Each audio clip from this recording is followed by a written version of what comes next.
Assalamualaikum warahmatullahi wabarakatuh. Perkenalkan, nama saya Irfan Adi Zestian dari Universitas Muhammadiyah Purwokerto. Di sini saya sedang melaksanakan kegiatan magang 3 di SMK Negeri 2 Purbalingga. Dan di sini saya ditugaskan untuk mendampingi kalian dalam pembelajaran Bahasa Indonesia kelas 11 yang diampu oleh Bu Novri. Di sini saya akan menjelaskan tentang kaidah kebahasaan teks ceramah. Yang pertama itu banyak memakai kata ganti orang pertama atau tunggal dan kata ganti orang kedua jamak sebagai sapaan.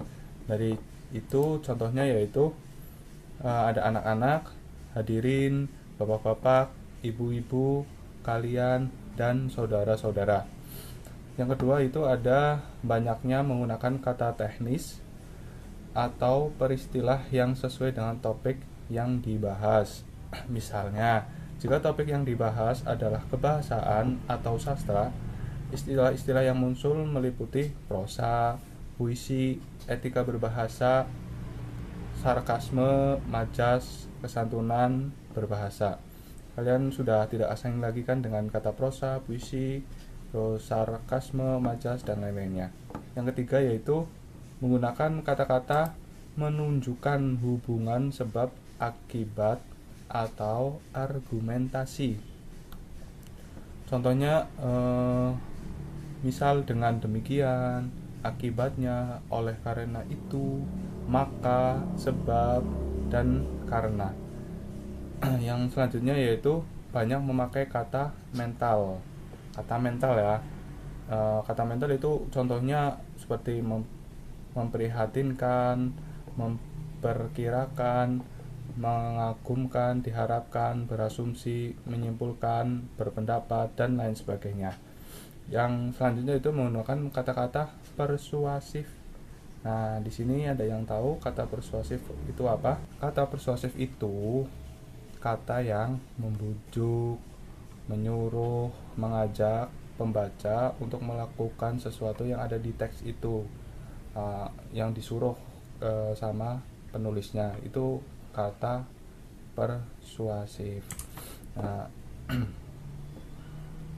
selanjutnya ada ciri-ciri teks ceramah. Yang pertama itu ada sesuatu yang dijelaskan atau diinformasikan untuk memperluas pengetahuan para pendengar. Jadi ketika kita mendengarkan ceramah yang asalnya kita tidak tahu, nanti setelah mendengarkan akan menjadi tahu. Yang kedua itu ada seorang pembicara dan sekelompok pendengar yang sudah dipersiapkan. Yang namanya ceramah itu jelas ada yang berceramah, ada yang mendengarkan, kayak gitu. Jika salah satu tidak ada, misal cuma pendengar tok, yaitu bukan namanya ceramah gitu, harus ada dua-duanya gitu. Yang ketiga yaitu disampaikan oleh seseorang yang memiliki keahlian atau dianggap pakar dalam bidang atau disiplin ilmu yang akan diceramahkan. Jadi orang itu yang akan ceramah tentang materi misal teks puisi itu adalah orang yang udah tahu atau paham tentang teks puisi, terus struktur puisi dan ciri-ciri puisi atau yang mengenai tentang puisi itu harus sudah tahu. Yang selanjutnya yaitu terdapat ajakan atau persuasi untuk mengubah sikap atau melakukan tindakan terhadap materi yang dibicarakan, seperti ceramah di pengajian itu kayak kita harus diajak untuk berbakti kepada orang tua atau mengajak untuk sholat, bersedekah, kayak gitu. Yang selanjutnya ada berisi argumen yang menguatkan topik yang dibicarakan.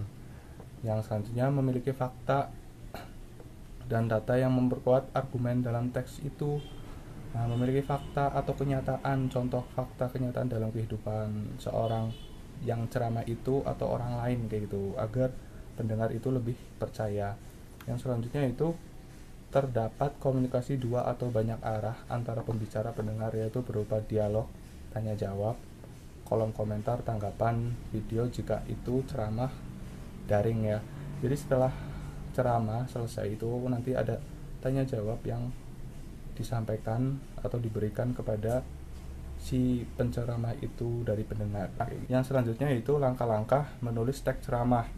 Nah, menulis teks ceramah ini yang pertama itu menentukan topik terlebih dahulu.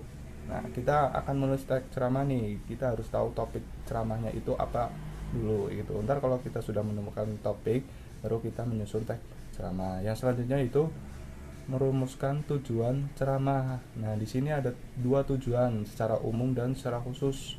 Secara umum itu meliputi seperti ceramah informatif, ceramah persuasif, ceramah rekreatif atau hiburan. Dan yang tujuan khusus itu yang merupakan rincian dari tujuan umum. Tujuan ini meliputi seperti kebahasaan Indonesia untuk tujuan umum pembelajaran, cara melukis untuk tujuan umum keahlian atau hobi, biografi Soekarno untuk tujuan umum biografi tokoh. Selanjutnya ada yang ketiga, menyusun kerangka ceramah.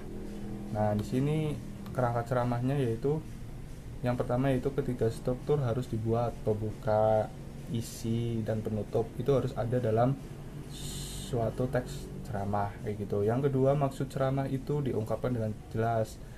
Ketika kita menjadi penceramah itu harus menyebutkan maksudnya apa ini saya ceramah tentang ini kayak gitu. Dan ketiga yaitu pastikan setiap bagian kerangka hanya memiliki satu gagasan pokok. Yang selanjutnya, bagian setiap kerangka harus tersusun secara logis, bisa dipikir secara manusiawi. Nah, yang terakhir yaitu menyusun ceramah berdasarkan kerangka seperti yang di atas. Yang selanjutnya yang keempat itu menyusun ceramah berdasarkan kerangka tadi udah ya. Dan yang terakhir itu menyunting teks ceramah.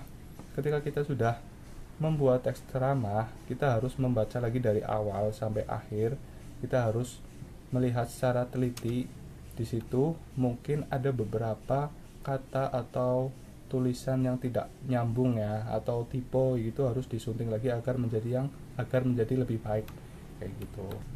Yang selanjutnya manfaat ceramah. Di sini ada dua manfaatnya. Yang pertama itu dari segi pembicara dan segi pendengar. Yang pertama itu melatih keterampilan berpikir. Yang kedua melatih mental. Nah, pembicara itu biasanya kan maju di depan dan dilihat oleh orang lain, jadi mentalnya itu harus dilatih biar tidak grogi. Yang selanjutnya itu meningkatkan keterampilan berbicara. Itu sudah jelas ya, teks ceramah itu jelas berbicara di depan orang lain, itu meningkatkan keterampilan berbicara. Dari segi pendengar yaitu memberikan wawasan luas berkaitan dengan informasi yang disampaikan oleh pembicara. Yang sudah saya katakan tadi di atas, ketika kita tidak tahu tentang hal misal A gitu ya, kita sudah mendengarkan ceramah tentang hal A, kita akan lebih tahu tentang hal itu secara luas kayak gitu. Yang selanjutnya memberikan gambaran kepada pendengar mengenai luasnya suatu persoalan serta jalan keluarnya kayak gitu.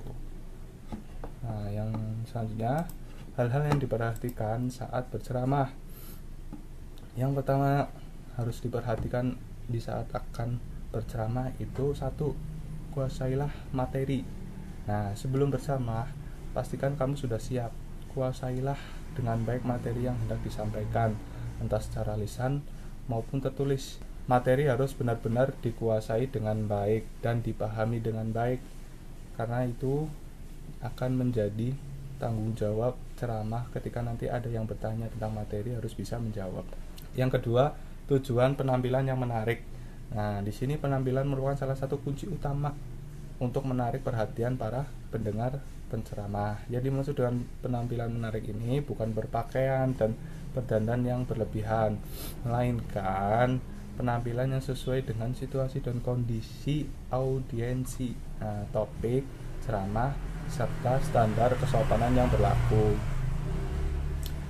Selanjutnya itu berbicara dengan singkat, padat, dan jelas.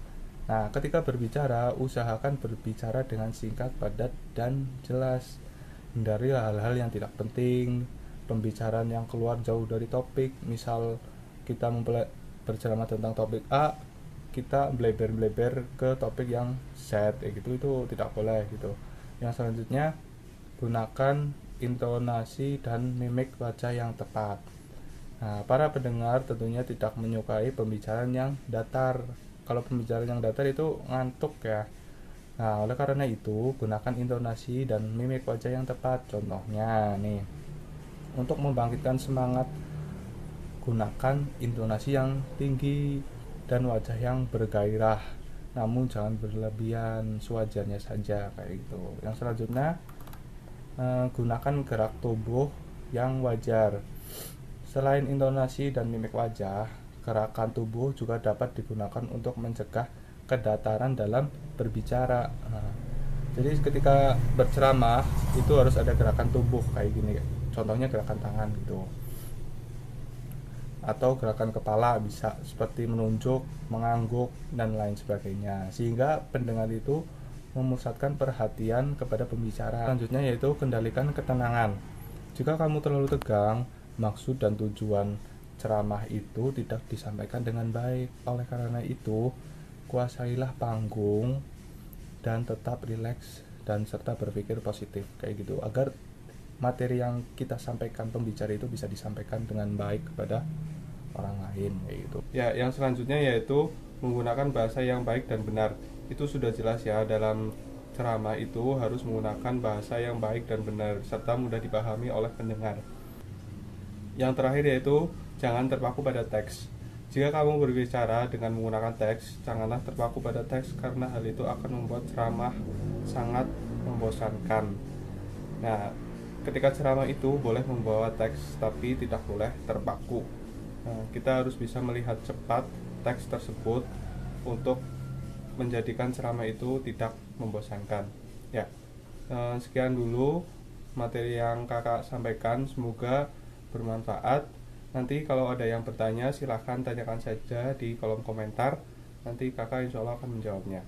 Apabila kakak ada salah dalam penyampaian materi, kakak minta maaf. Wassalamualaikum warahmatullahi wabarakatuh.